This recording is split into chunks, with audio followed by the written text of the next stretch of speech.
তো বন্ধুরা তোমরা সবাই কেমন আছো? কিন্তু ভাই সাহেব আমি আজকে অনেক বিপদে আছি, কারণ ভাই সাহেব আমার টাকাগুলো কে জানে চুরি করে নিচ্ছে। তাই বন্ধুরা এই জন্য আমি অনেক টেনশনে রয়েছি। তো বন্ধুরা যাই হোক, চিন্টুরে কল দিয়ে বলি সে কিছু করতে পারে নাকি। হ্যালো চিন্টু, আমার সব টাকা কে জানে চুরি করে নিচ্ছে, তুই কিছু একটা ব্যবস্থা কর। আরে ভাই ফ্ল্যাঙ্কিং, তোমার টাকা আবার কে নিবে? তুমি কি দেখে রাখতে পারো না? আরে বলো, দেখে রাখলে কি আর কেউ নিতে পারতো? তুই কিছু একটা কর। তাহলে ফ্ল্যাঙ্কিং ভাই তুমি একটা কাজ করো, নকল বাঘ নিয়ে আসো তোমার বাড়িতে। আরে তোর কি মাথা ঠিক আছে নাকি? এগুলো যদি আনি তাহলে তো আমাকে খেয়ে ফেলবে। আরে ভাই নকল বাঘ নিয়ে আসবা, তাহলে তো তোমাকে কিছুই করবে না। কিন্তু ভাই ফ্ল্যাঙ্কিং, এগুলো আমি কোথায় পাবো?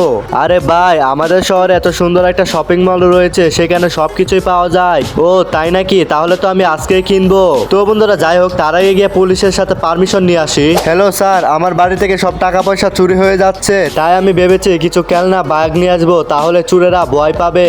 ও আচ্ছা, চোর তাড়ানোর জন্য তুমি সেটা নিয়ে আসবা। ওকে, সমস্যা নাই, তুমি আনতে পারো। তো বন্ধুরা যাই হোক, অনুমতি দিয়ে দিল। তো ভাই সাহেব এখন আমি শপিং মল থেকে কিছু খেলনা বাঘ নিয়ে আসবো, তারপরে আমার বাসায় নিয়ে রাখা দিব যাতে চোরেরা ভয় পায়। তো ভাই সাহেব ফাইনালি তোমরা দেখতে পাচ্ছ কত সুন্দর সুন্দর বাঘ নিয়ে আসলাম আমি, আর এইগুলো তো মনে হচ্ছে রিয়েল রিয়েল লাগতেছে। এখন মনে হয় চোরেরা আমার টাকা পয়সা চুরি করতে পারবে না। তো বন্ধুরা ভিডিওটা ভালো লাগলে লাইক এন্ড সাবস্ক্রাইব করে দাও।